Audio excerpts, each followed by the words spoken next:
Hello dear, welcome back to the YouTube channel Gyan Yatra. तो आज क्या देखने वाले हैं, पिछले वीडियो में हम लोगों ने ये बातें करी थी मेटल से रिलेटेड, और उस मेटल्स में हमने ये देखा था, केमिकल डेफिनेशंस में हमने ये देखा था कि कोई भी ऐसा मेटल्स जिसके पास में लास्ट सेल में स्मॉलेस्ट इलेक्ट्रॉन्स प्रेजेंट होंगे उसको मेटल्स कही जा रही थी। तो अब ये इलेक्ट्रॉन्स क्या है, और भी हमने बातें करी थी कि लास्ट सेल में जो आयंस की फॉर्मेशंस करता है उसको मेटल्स कही जाती है, पॉजिटिव आयंस की फॉर्मेशन करता है। अब ये पॉजिटिव आयंस क्या है, तो आज के वीडियो में हम लोग ये जानने वाले हैं कि आयंस क्या है, आयंस के बारे में समझेंगे। तो चलिए शुरुआत करते हैं, बने रहिएगा लास्ट तक और समझते हैं। Ions means an atoms having charge called ion. कोई भी एटम हो, जितने भी एटम्स हैं, एटम्स क्या हैं, तो the smallest particles of matter known as atom. किसी भी मैटर का स्मॉलेस्ट पार्टिकल्स को एटम कही जाती है। इतनी स्मॉलेस्ट कि वो हमें दिखाई नहीं देते हमारे नेकेड आइज से। Atoms can not be seen by our naked eyes, और उसी एटम्स के बारे में हम लोग जानते हैं। तो एटम्स के 3 सब एटॉमिक पार्टिकल्स हैं। देयर आर 3 सब atomic particles of atoms named protons, positive charge, second electrons, negative charge, and third neutron, no charge। 3 सब एटॉमिक पार्टिकल्स हैं। ये क्या हैं?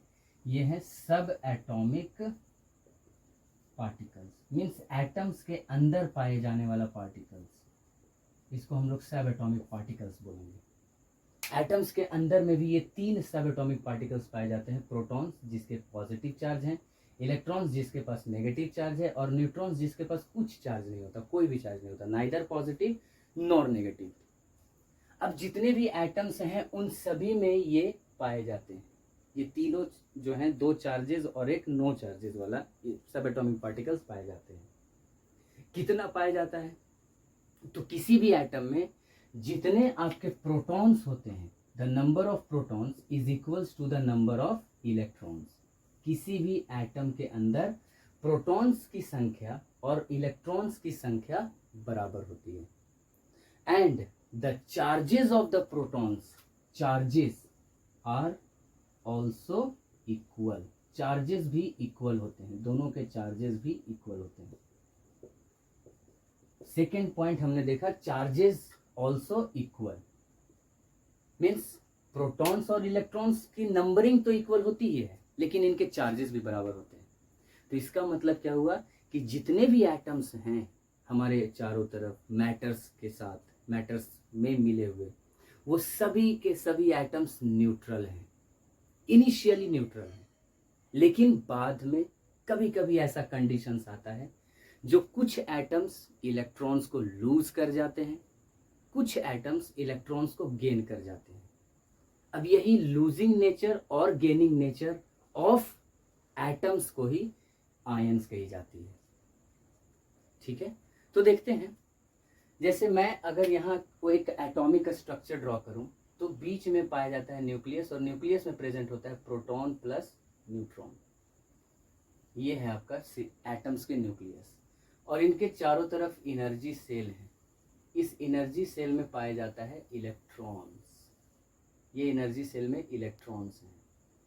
इसी इलेक्ट्रॉन्स की रिवॉल्विंग होती है इस चार्ज में, इस सेल में रिवॉल्व करता है, इलेक्ट्रॉन्स रिवॉल्व करता है, और बीच में प्रेजेंट होता है प्रोटॉन और न्यूट्रॉन, जो कि न्यूक्लियस होते हैं किसी भी एटम का, और उसके चारों तरफ जो सेल हैं उस पे इलेक्ट्रॉन्स रिवॉल्व करते हैं।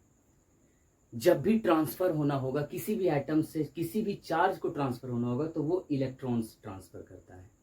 मैं एक सिंपल सा डेमोन्स्ट्रेशंस के जरिए समझाने की कोशिश करूंगा। जैसे आपके पास में मार्कर हो या पेन हो, आप इसको सूखे बाल में ऐसे रब करके छोटे से पीस ऑफ पेपर को अट्रैक्ट करवा सकते हैं। The smallest piece of paper can be attracted by rubbing the marker और pens on your dry hairs. तो ये क्या हुआ, पेन्स के जरिए हेयर्स के जरिए इलेक्ट्रॉन्स की ट्रांसफर हुई आपके मार्कर पे और वो पीस ऑफ पेपर्स को अट्रैक्ट करा। तो ये नेचर है, पार्टिकल्स की नेचर होती है।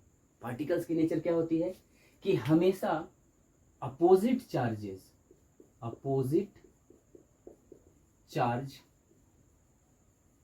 अट्रैक्ट ईच अदर, एक दूसरे को अट्रैक्ट करते हैं। Opposite charges attract each other means अगर कोई पॉजिटिव चार्ज है और कोई नेगेटिव चार्ज है तो ये एक दूसरे को एक दूसरे के तरफ अट्रैक्ट करेंगे। लेकिन सेकेंड केस में लाइक चार्जेस, जैसे कि मतलब मैंने पॉजिटिव चार्ज लिया और एक और पॉजिटिव चार्ज लिया, इस कंडीशन में दोनों एक दूसरे को रिपेल करते हुए देखे जाते हैं। मीन्स दोनों एक दूसरे से दूर भागते हैं, चाहे वो पॉजिटिव पॉजिटिव हो या नेगेटिव नेगेटिव हो या फिर नेगेटिव नेगेटिव हो। इस कंडीशंस में भी ये एक दूसरे से दूर भागते हैं। और यहाँ देखिए पॉजिटिव नेगेटिव अट्रैक्ट करता हुआ दिखेगा। तो ऐसे कंडीशंस होते हैं चार्जेस का कि अपोजिट चार्जेस हमेशा अट्रैक्ट करते हैं और सेम चार्जेस लाइक चार्जेस हमेशा रिपेल करते हैं।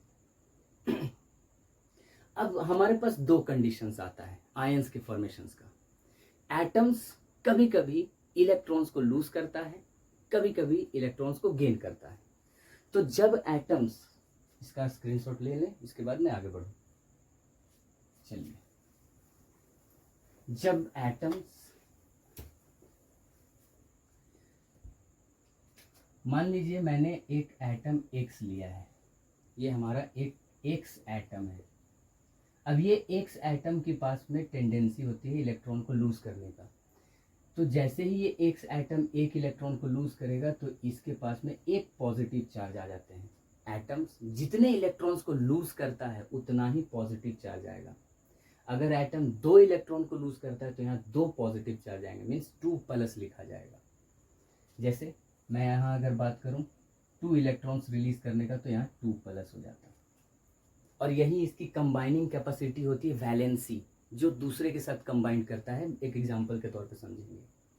तो ये जैसे ही एक X एटम ने 2 इलेक्ट्रॉन को लूज किया तो उसके पास 2 पॉजिटिव चार्ज आ गए।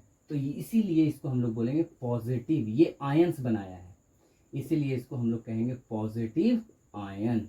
Positive ions, positive ions is also known as cation. Cation, positive ions is also known as cation. Second condition, this is our first condition.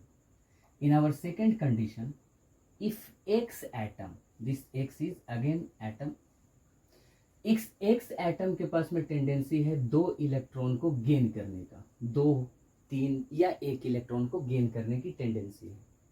तो अभी मैंने बताया कि जितने इलेक्ट्रॉन्स लूज किया जाता है किसी एटम के द्वारा तो उतना पॉजिटिव चार्ज आते हैं। तो सेकेंड केस में जितने इलेक्ट्रॉन्स गेन किया जाएगा किसी भी एटम के द्वारा तो उतने नेगेटिव चार्ज उसके ऊपर जाते हैं। 2 इलेक्ट्रॉन गेन किया जा रहा है, प्लस मीन्स गेन, तो 2 नेगेटिव चार्ज आएगा। और इसी नेगेटिव चार्ज को आने की वजह से इसका नाम हो जाएगा नेगेटिव आयन। और नेगेटिव आयंस को हम लोग एन आयन कहते हैं। Anion, negative anions is also known as anion. अब जैसे मैं एक सिंपल सा उदाहरण के साथ समझाऊं, तो अपने पास में है ऑक्सीजन, कोई भी एटम है ऑक्सीजन का। ऑक्सीजन के पास में टेंडेंसी होती है, लूज नहीं, ऑक्सीजन गेन करता है। ऑक्सीजन के पास में 2 इलेक्ट्रॉन को गेन करने की टेंडेंसी होती है। अब ये जब ऑक्सीजन 2 इलेक्ट्रॉन गेन करेगा तो इसके पास में कितने चार्ज आ जाएंगे, 2-। तो ये ऑक्सीजन अभी एटम था, ऑक्सीजन एटम, और अब ये क्या बन गया, ऑक्सीजन आयन। Oxygen ion. एक दूसरा मैं ले लूं मैग्नीशियम। मैग्नीशियम की सिंबॉलिक रिप्रेजेंटेशन Mg होता है। मैंने मैग्नीशियम लिया, मैग्नीशियम के पास टेंडेंसी होती है 2 इलेक्ट्रॉन को लूज करने का। जैसे ही मैग्नीशियम 2 इलेक्ट्रॉन्स को लूज करता है वैसे ही इसके ऊपर 2 पॉजिटिव चार्ज आते हैं, Mg2+। तो अभी ये मैग्नीशियम क्या था, एटम, ये अभी मैग्नीशियम एटम था। अब जैसे ही 2 इलेक्ट्रॉन इसने लूज किया ये बन गया मैग्नीशियम, मैग्नीशियम आयन। तो हमने ये देखा कि किस तरीके से मैग्नीशियम एक आयंस की फॉर्मेशन करता है, ऑक्सीजन किस तरीके से आयंस की फॉर्मेशन करता है, और इसी मैग्नीशियम और ऑक्सीजन को मैं कंबाइंड कर दूं तो एक आयोनिक कंपाउंड बन के बाहर निकलेगा, और उस आयोनिक कंपाउंड का नाम होगा मैग्नीशियम ऑक्साइड। जैसे देखें तो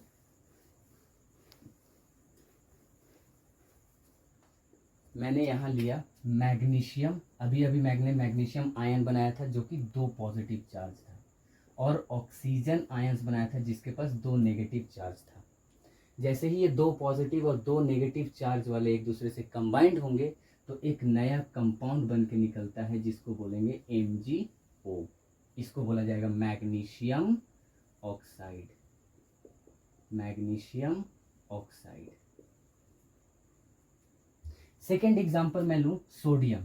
सोडियम के पास एक इलेक्ट्रॉन लूज करने की क्षमता होती है, टेंडेंसी होता है, तो इसीलिए सोडियम एक पॉजिटिव चार्ज के साथ आयन बनाता है, और ये कंबाइंड होगा क्लोरीन के साथ। क्लोरीन के पास में भी एक इलेक्ट्रॉन गेन करने की क्षमता होती है, जिसलिए ये बनाता है नेगेटिव आयन। और जब भी ये सोडियम और क्लोरीन मिलेंगे तो सोडियम क्लोराइड एक कंपाउंड, आयोनिक कंपाउंड बनता हुआ दिखेगा, सोडियम क्लोराइड।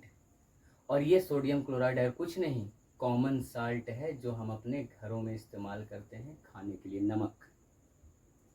तो इसके बारे में और भी जानकारी मिलेगी, तो वीडियो को अभी तक अगर आपने सब्सक्राइब नहीं किया है तो सब्सक्राइब करिए और हमारे इस मुहिम में शामिल हो जाइए, क्योंकि इसमें इस चैनल के जरिए हम लोग कुछ नए नए ज्ञान को प्राप्त करेंगे और दुनिया में चमकेंगे।